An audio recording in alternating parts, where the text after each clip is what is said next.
Hello everyone, मेरी हिंदी कहानियाँ में आप लोगों का स्वागत है। आज की कहानी है विजय पत्नी और बच्चे वाला था, फिर भी शहर में जाकर दूसरी लड़की से शादी क्यों किया। कहानी अगर पसंद आए तो वीडियो को लाइक, सब्सक्राइब, कमेंट जरूर करना। पिछले दिनों मैं दीदी के बेटे नीरज के मुंडन पर मुंबई गई थी। एक दोपहर दीदी मुझे बाजार ले गई। वह मेरे लिए मेरी पसंद का तोहफा खरीदना चाहती थी। कपड़ों के एक बड़े शोरूम से जैसे ही हम दोनों बाहर निकली, एक गाड़ी हमारे सामने आकर रुकी। उससे उतरने वाला युवक कोई और नहीं, विजय ही था। मैं उसे देखकर पल भर को ठिठक गई। वह भी मुझे देखकर एकाएक चौंक गया। इससे पहले कि मैं उसके पास जाती या कुछ पूछती, वह तुरंत गाड़ी में बैठा और मेरी आंखों से ओझल हो गया। वह पक्का विजय ही था, लेकिन मेरी जानकारी के हिसाब से तो वह इन दिनों अमेरिका में है। मुंबई आने से 2 दिन पहले ही तो मैं मीनाक्षी से मिली थी। उस दिन मीनाक्षी का जन्मदिन था। हम दोनों दिन भर साथ रहे थे। उसने हमेशा की तरह अपने पति विजय के बारे में ढेर सारी बातें भी की थी। उसने ही तो बताया था कि उसी सुबह विजय का अमेरिका से जन्मदिन की मुबारकबाद का फोन आया था। विजय के पास आने या अचानक मुंबई जाने के बारे में तो कोई बात ही नहीं हुई थी, लेकिन विजय जिस तरह से मुझे देखकर चौंका था, उसके चेहरे के भाव बता रहे थे कि उसने भी मुझे पहचान लिया था। आज भी उसकी गाड़ी का नंबर मुझे याद है। मैं उसके बारे में और जानकारी प्राप्त करना चाहती थी, लेकिन उसी शाम मुझे वापस दिल्ली आना था। टिकट जो बुक था, दीदी से इस बारे में कहती तो वह इन झमेलों में पड़ने वाले स्वभाव की नहीं थी। तुरंत कह देती कि तुम अखबार वालों की यही तो खराबी है कि हर जगह खबर की तलाश में रहते हो। दिल्ली आकर मैं अगले ही दिन मीनाक्षी के घर गई। मन में उस घटना को लेकर के जो संयम था, मैं उसे दूर करना चाहती थी। मीनाक्षी से मिलकर ढेरों बातें हुई। बातों ही बातों में प्राप्त जानकारी ने मेरे मन में छाए संयम को और गहरा दिया। मीनाक्षी ने बताया कि लगभग 6 महीनों से जब से विजय काम के सिलसिले में अमेरिका गया है, उसने कभी कोई पत्र तो नहीं लिखा है। दूसरे चौथे दिन फोन पर बातें जरूर होती रहती है। विजय का कोई फोन नंबर मीनाक्षी के पास नहीं है। फोन हमेशा विजय ही करता है। विजय वहां रहकर ग्रीन कार्ड प्राप्त करने के जुगाड़ में है, जिसके मिलते ही वह मीनाक्षी और अपने बेटे बिशु को भी वहीं बुला लेगा। अब पता नहीं इसके लिए कितने वर्ष लग जाएंगे। मैंने बातों ही बातों में मीनाक्षी को बहुत कुदेदा, लेकिन उसे अपने पति पर, उसके प्यार पर, उसकी वफा पर पूरा भरोसा है। उसका मानना है कि वह वहां से दिन रात मेहनत करके इतना पैसा भेज रहा है कि यदि ग्रीन कार्ड ना भी मिले तो यहाँ वापस आने पर वह अच्छा जीवन बिता सकते हैं। कितनी भोली है मीनाक्षी, जो कहती है कि जीवन में आगे बढ़ने के लिए ऐसी चुनौतियों को स्वीकार करना ही पड़ता है। मीनाक्षी की बातें सुनकर, उसका विश्वास देखकर मैं उसे अभी कुछ बताना नहीं चाह रही थी, लेकिन मेरी रातों की नींद उड़ गई थी। मैंने दोबारा मुंबई जाने का विचार बनाया, लेकिन दीदी को क्या कहूँगी। नीरज के मुंडन पर दीदी के कितने आग्रह पर तो मैं वहाँ गई थी और अब 1 सप्ताह बाद यूं ही पहुंच गई। मेरी चाह को राह मिल ही गई। अगले ही सप्ताह मुंबई में होने वाले फिल्मी सितारों के एक बड़े कार्यक्रम को कवर करने का काम अखबार ने मुझे सौंप दिया और मैं मुंबई पहुंच गई। वहां पहुंचते ही सबसे पहले अथॉरिटी से कार का नंबर पता कर गाड़ी वाले का नाम पता मालूम किया। वह गाड़ी किसी अमृत लाल के नाम पर थी, जो बहुत बड़ी कपड़ा मिल का मालिक है। इस जानकारी से मेरी जांच को झटका अवश्य लगा, लेकिन मैंने चैन की सांस ली। मुझे यकीन होने लगा कि मैंने जो आंखों से देखा था वह गलत था। चलो, मीनाक्षी का जीवन बर्बाद होने से बच गया। मैं फिल्मी सितारों के कार्यक्रम की रिपोर्टिंग में व्यस्त हो गई। एक सुबह जैसे ही मेरा ऑटो लाल बत्ती पर रुका, बगल वही गाड़ी आकर खड़ी हो गई। गाड़ी के अंदर नजर पड़ी तो देखा गाड़ी विजय ही चला रहा था, लेकिन जब तक मैं कुछ करती हरी बत्ती हो गई और वाहन अपने गंतव्य की ओर दौड़ने लगे। मैंने तुरंत ऑटो वालों को उस सफेद गाड़ी का पीछा करने के लिए कहा, लेकिन जब तक ऑटो वाला कुछ समझता वह गाड़ी काफी आगे निकल गई थी। फिर भी उस अनजान शहर के उन अनजान रास्ते पर मैं उस कार का पीछा कर रही थी। तभी मैंने देखा वह गाड़ी आगे जाकर एक बिल्डिंग में दाखिल हो गई। कुछ पलों के बाद मैं भी उसी बिल्डिंग के गेट पर थी। गार्ड जो अभी उस गाड़ी के अंदर जाने के बाद गेट बंद ही कर रहा था, मुझे देखकर पूछने लगा, मैम साहब, किससे मिलना है, क्या काम है?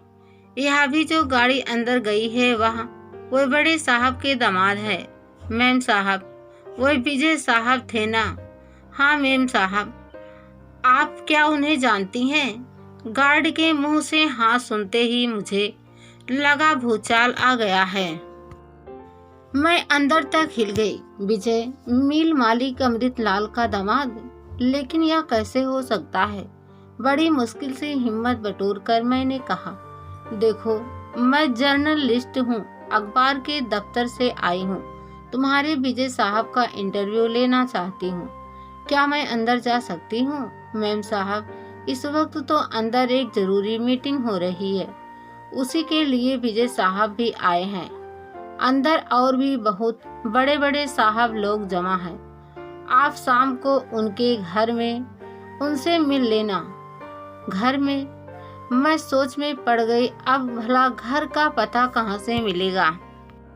लगता था गार्ड मेरी दुविधा समझ गया, अतः तुरंत बोला, अब तो घर भी पास ही है, इस हाईवे के तरफ नई बसी कॉलोनी में सबसे बड़ी और आलीशान कोठी साहब की ही है। मेरे लिए इतनी जानकारी काफी थी। मैंने तुरंत ऑटो वालों को हाईवे के उस पार चलने के लिए कहा। विजय और उसका सेठ इस समय मीटिंग में है। यह अच्छा अवसर था विजय के बारे में जानकारी हासिल करने का। विजय से बात करने पर हो सकता है वह पहचानने से ही इनकार कर दे। गार्ड का कहना है ठीक था। उस नई बसी कॉलोनी में जहां इक्का दुक्का कोठियां ही खड़ी थी, हल्के गुलाबी रंग की टाइलों वाली एक ही कोठी ऐसी थी जिस पर नजर नहीं टिकती थी। कोठी के गेट पर पहुंचते ही नजर नेम प्लेट पर पड़ी। सुनहरे अक्षरों में लिखा था विजय। हालांकि अब विजय का व्यक्तित्व मेरी नजर में इतना सुनहरा नहीं रह गया था। ऑटो वालों को रुकने के लिए कहकर जैसे ही मैं आगे बढ़ी, गेट पर खड़े गार्ड ने पहले तो मुझे सलाम किया, फिर पूछा कि किससे मिलना है और मेरा नाम पता क्या है। मैं एक अखबार के दफ्तर से आई हूँ, मुझे तुम्हारे विजय साहब का इंटरव्यू लेना है। कहते हुए मैंने अपना पहचान पत्र उसके सामने रख दिया। साहब तो इस समय ऑफिस में है, घर में कोई तो होगा जिससे मैं बात कर सकती हूँ। मैडम है, पर आप रुकिए, मैं उससे पूछता हूँ। कहा उसने इंटरकॉम द्वारा विजय की पत्नी से बात की, फिर उससे मेरी भी बात करवाई। मेरे बताने पर मुझे अंदर जाने की इजाजत मिल गई। अंदर पहुंचते ही मेरा स्वागत एक 25 से 26 वर्ष की बहुत ही सुंदर युवती ने किया।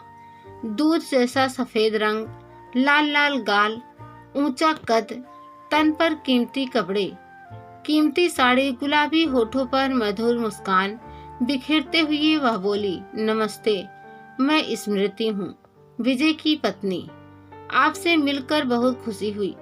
विजय साहब तो है नहीं, मैं आपसे ही बातचीत करके उनके बारे में कुछ जानकारी हासिल कर लेती हूँ, मैंने कहा। जी जरूर, कहते हुए उसने मुझे सोफे पर बैठने का इशारा किया। मेरे बैठते ही वह भी मेरे पास ही सोफे पर बैठ गई। इतने में नौका ट्रे में कोल्ड ड्रिंक ले आया। मुझे वास्तव में इसकी जरूरत थी। बिना कुछ कहे मैंने हाथ पकड़कर एक गिलास उठा लिया। फिर जैसे जैसे स्मृति से बातें का सिलसिला आगे बढ़ता गया, वैसे वैसे विजय की कहानी पर पड़ी धूल की परतें साफ होती गई। स्मृति विजय को कॉलेज के समय से जानती है।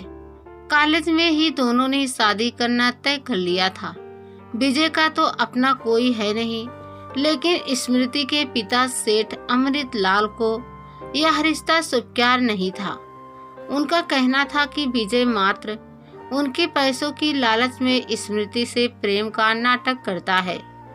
कितनी पारखी है सेठ की नजर। काश स्मृति ने उनकी बात मान ली होती। वह स्मृति की शादी अपने दोस्त के बेटे से कराना चाहते थे, जो अमेरिका में रहता था, लेकिन स्मृति तो विजय की दीवानी थी।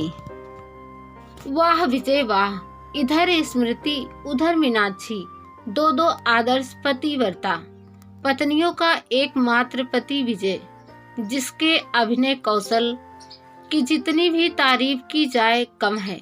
स्मृति से थोड़ी देर की बातचीत में ही मेरे समक्ष पूरा घटनाक्रम स्पष्ट हो गया। हुआ यूं कि जिन दिनों स्मृति को उसके पिता जबरदस्ती अमेरिका ले गए थे, विजय घबराकर मुंबई की नौकरी छोड़कर दिल्ली आ गया था और दिल्ली में उसने मीनाक्षी से शादी कर ली। उधर अमेरिका पहुंचते ही सेठ ने स्मृति की सगाई कर दी, लेकिन स्मृति विजय को भुला नहीं पा रही थी। उसने अपने मंगेतर को सब कुछ साफ साफ बता दिया।